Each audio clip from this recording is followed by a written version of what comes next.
Marami talaga tayong magamitan nitong ating caramel sauce. Dito sa aming bikiri, ito po yung pinapalaman po namin sa aming classic ensaymada. At ito po yung kadalasan na nilalagay po sa mga cake. At hindi na po tayo dito magluto ng condensed milk na napakatagal naman lutuin para maging dulce de leche or maging caramel. Napakadali lang itong lutuin mga palangga, kaya umpisahan na po natin. So dito sa ating pan ay maglagay lang po ako ng 1 cup ng ating white sugar. At tunawin lang po natin yan. Huwag lang po natin itong haluin. Hintayin lang po nating mag-caramelize yung ating sugar. Mahina lang po yung apoy na kailangan natin dito para po hindi masunog yung ating asukal.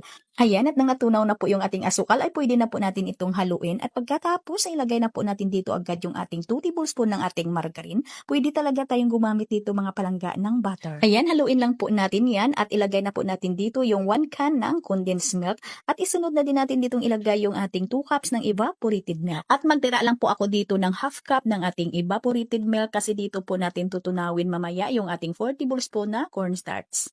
And then, haluin lang po talaga natin yan. Make sure po talaga natin na matunaw natin yung kunting nabuo na caramel sugar. Ayan, haluin lang po talaga natin at scrape po natin yung mga bandang gilid ng ating pan. Ayan na mga palangga, hintayin lang po natin itong kumulo bago po natin dito ilagay yung ating cornstarch.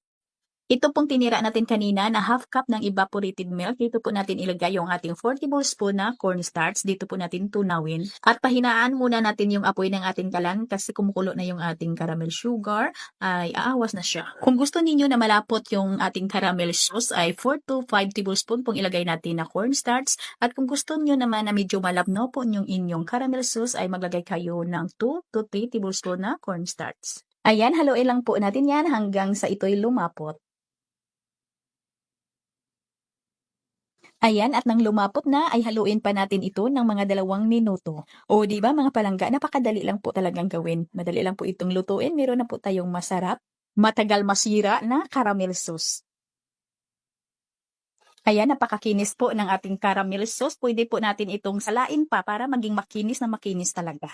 At ilagay po natin ito sa ating chiller at pwede din na gamitin na natin ito agad. Depende po sa process na paggagamitan po ninyo dito.